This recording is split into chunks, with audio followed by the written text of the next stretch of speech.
From the Ticats Audio Network, this is Ticats Today with Steve Milton. It's Tuesday, June 25th. This is Ticats Today, and I'm Steve Milton. And on Tuesdays, I'm always Steve Milton with John Salavantis, Coach Sal, our gridiron guru, the realist of analysis, and our institutional memory. Sal, how are you doing? Well, let's say it's been a disappointing couple of days. Normally, I can flush it in 24 hours. This one's taking a little longer. This one's getting to you, eh? Well, start and tell me why.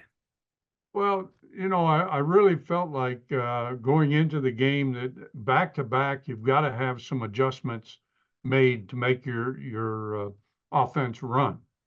And, of course, we get in the ball game and we get down early in the ball game, and we don't seem to have any genuine changes that are going to affect the defense for Saskatchewan.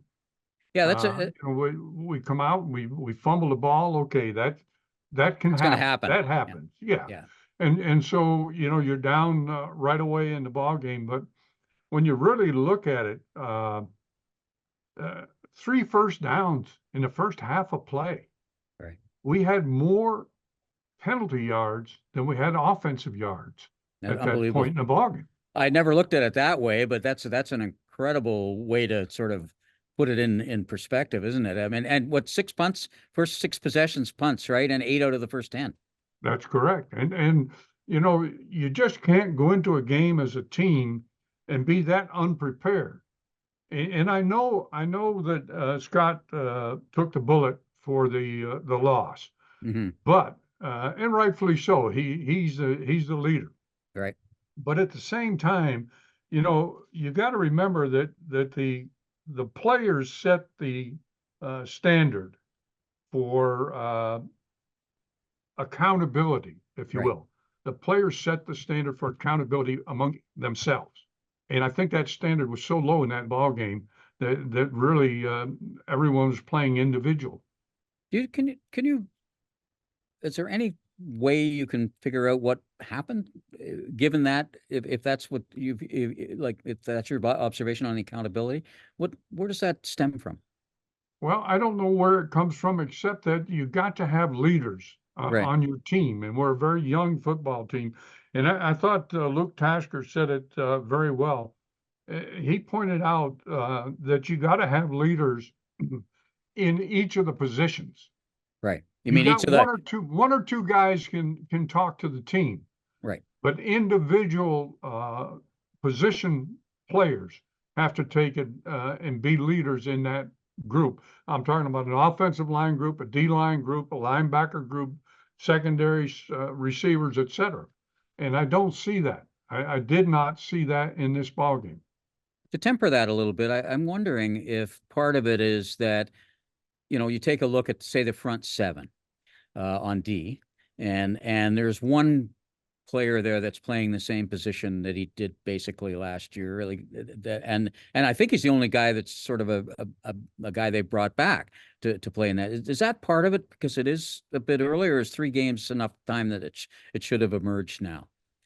Well, like that's that position. I mean, obviously at the other position, especially on offense, there's some guys there that have been with the team for some time. Yeah, let's look at it this way. It's kind of like a whole bunch of us new guys get into a room, and we kind of look at each other, and you're waiting for someone to step forward with the leadership. Yeah. And no one seems to be taking that bit in their mouth. And I think that's part of the problem that we're having. We're looking at each other and saying, okay, well, maybe hey, somebody step forward and somebody be that speaker. And in the past, we've always had that. And the continuity has always moved. And I go back to Simone Lawrence on the defensive group. He was that voice that would step forward. And regardless of what was on, everybody listened to what Simone had to say. If that's an issue now, Sal, is losing a game like this one. Like, you could make an argument in the first 2 games that they certainly were in a position to win both games. I don't think they were in a position really ever in this game to win the game. So you're coming off a bad game, and as you're saying, you're trying to develop you know, you need people to step forward. But do you think that can actually be a problem when you've had everybody's kind of, at least as a group, it's not had a really good game there? That could that even compound that problem? Well, The yeah, leadership. let's look at it on the offensive side. You Yeah, know, we expected Tim White to be the leader. right, Okay. It is so difficult for the leader to speak to the group when he's playing poorly, right, when he's not having success. right, And so it's difficult in that respect. But at the same time, you've got a head coach and you've got three coordinators, and you've got a whole bunch of assistant coaches. Somebody has to take the leadership role in that area, and that has to be Scott. right, Scott has to sit down with his offensive, defensive coaches and say, this is what we've got to do. Now you figure out a way to get it done and, right, leave it with them. You know, I right. mean, Trust you them. spread things out. Yeah, Don't try to be a micromanager. yeah. Get everybody involved. He was showing leadership by taking the bullet there, right? Obviously, and you Absolutely. have to do, and so was Bo. And that's your top two leaders on a team. Basically, are the quarterback, because it is a quarterback's league, and they have to answer for everything, and of course the head coach. And you did say, you know, he did show some, you know, I mean, I don't ever, I mean, I've known Scott Milanovich a while, and he's always going to do that. He maybe take the bullet more than he should, because as you were saying earlier, the accountability has to be spread to the players too. Your accountability at some point kind of stops, right? When you're at, not stops, but gets put on hold during a game, because you're thinking of plays, you're doing all of those kinds of, you've done what you can up to that point. And then you have to take it. And then halftime, of course, is another point where you've got to make the adjustments and all those. Then it's back in your court, the accountability. But as you say, on the field, you can't play for the players. Yeah, you're right. And I look at it, they made some good adjustments at halftime. I thought they did. They came Mm-hmm. out with some different personnel Yep. packages. They Yep. went to the screen pass. They moved the ball effectively down the field. You know, the fact that Saskatchewan gave them the ball and the wind, Yep. that's an extra possession so Right. that Sask could get the wind in the fourth quarter. All right. So we march right down the field. We get to the 5-yard line and we give the ball up. Key play of the And the game. One of the key wind, plays of the game. yeah, and the wind just goes out of the sails. Right. I mean, it's so difficult to come back from. You're down 17-0 in the first quarter of the ball game. You get into the third quarter and you got a chance to bring yourself back into a three, or I don't remember what it was, but a Well, it very was close. 17-8, and that would have been 17-11 even with a field goal. And that's what Bo said when he was taking his accountability. He said that play, when I gotta know that defensive lineman's coming up behind me and trying to strip it. I've got to feel it. I got to hang on to the ball at that point, because at the very least we get 3 points. We've already made a 17-0 game, 17-8. That makes it 17-11. Now you're within an unconverted touchdown. You're within a converted touchdown of taking the lead. It's a whole different ball game. I mean, those are his words, not mine. Yeah, and rightfully so. He said it correctly, you know. Yeah, But you can't allow the adversity to stop your entire team. right. And that's what happened for a short period of time. Yeah, it did. It did. And I have to give Saskatchewan credit there too. And let's not, in case people don't remember the game, and a lot of people are trying to forget it. They were going to be without Trevor Harris, right? So now let's suppose you do make that play, and let's suppose you only make 3 points on it, and it is 17-11, and they don't have their guy. You know, the guy that has been eating you up for 3 quarters in a row, like the last quarter and basically the last half of the game last week, and then the first half of the game this week. When you look at those numbers point wise, and what Trevor did when he just, you know, when marching down the field like a knife, hot knife through butter, much of the time, and they're without that guy, and I think the game could have changed psychologically, but it didn't. No, it did not. And realistically, you know, when you stop and think about the amount of penalties you had in the ball game, Yeah. the amount of turnovers you had in the ball game, you're not going to win very many football games in that respect. Mm-hmm. But to go back to leadership comes in so many different ways. I mean, I think back to the times when I was on the field, there were leaders on our football team that never spoke a word. Grover Covington comes to mind right away. Mhm. Never said boo on the field or in the locker room, but he was a leader by the way he played. Right. We had other guys like Ben Zambiazzi who would rightfully say exactly to your face, this is what's got to happen, and that kind of a leadership. We Right. had Paul Bennett, who was a real quiet leader Yeah. in the secondary. So all of these things, what I'm trying to get to is somewhere between now and the time we go to the nation's capital on Sunday, there has to be some changes. The Okay. changes don't have to be personnel. No. The changes have to come from within the players group themselves.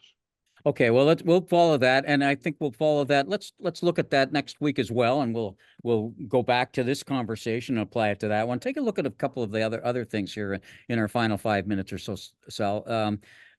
Tim White, what are you seeing there? I'm seeing a guy that's pressuring himself to do well, and it's so difficult when the pressure's on to make that play. But at the same time, Saskatchewan's throwing a lot of different coverages on him. Right. Trying to get linebackers underneath his inside routes, trying to get the halfback over the top of them, etc. So it's difficult there.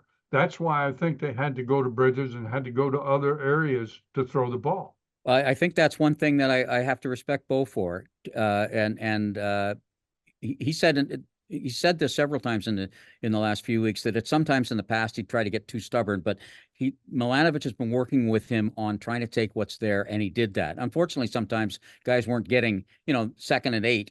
They were cutting off at 6 because that's what the defense was giving them, and they weren't able to beat that tackle kind of thing. But do you think that the Saskatchewan looked like they're saying this guy, meaning a Mitchell to Tim pass, is not going to beat us, and that opened up it opened up some one-on-one battles, and Bridges starting to look like the real thing, don't you think? Yeah, I think it's a Bill Belichick way of doing things. You may beat me, but that particular person's not going to beat me, right? I'm going to take him out.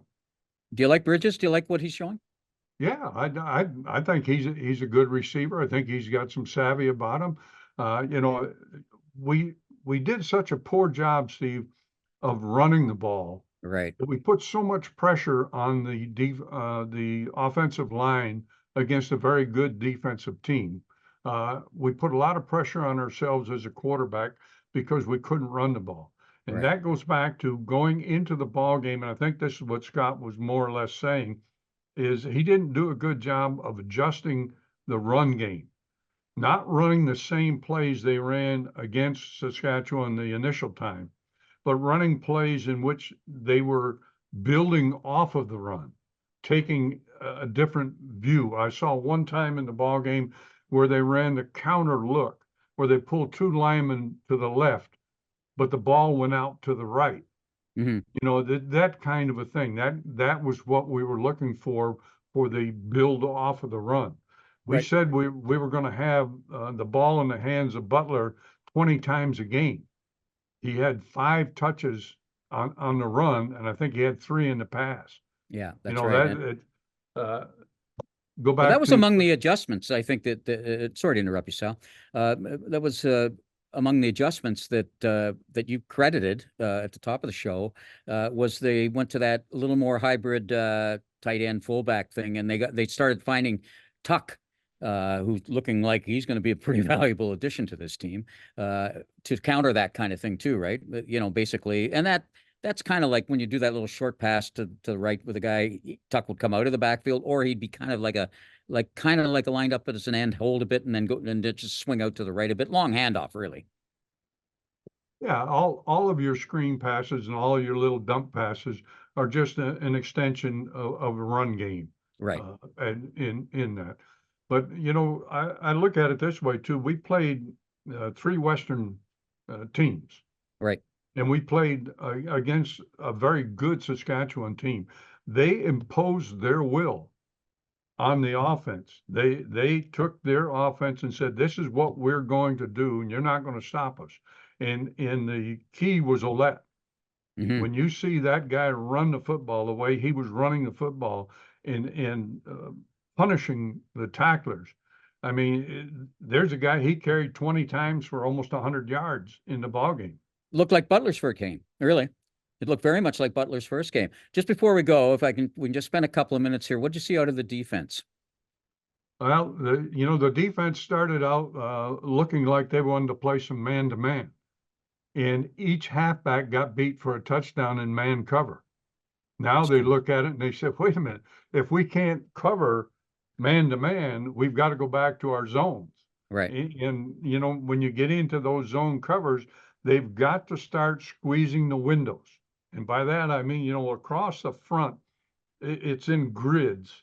You got the flat to the hook to the middle, and then the opposite on the other side.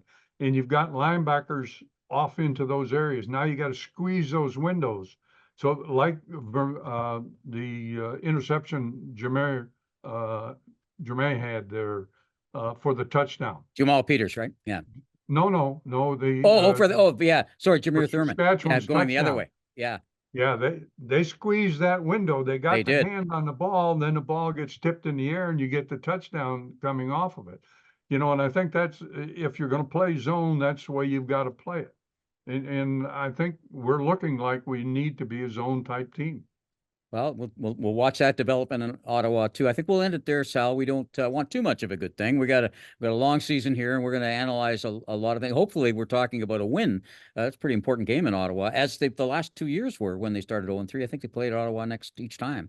They certainly have had their first wins, I think, of the year against Ottawa, and they don't make the playoffs last year without those wins against Ottawa. That's basically what decided them making the playoffs. So anyways, thanks for joining us, Sal. I really appreciate it. And thanks everybody out there for joining Sal and I today. And please drop by for tomorrow's episode as the Ticats get back on the field for day one of their prep week before visiting Ottawa, which Coach Sal said is an extremely important game on Sunday. This has been Ticats Today. I'm Steve Milton. This has been Ticats Today with Steve Milton. Catch it on Spotify, YouTube, Apple Podcasts, and anywhere else you get your podcasts.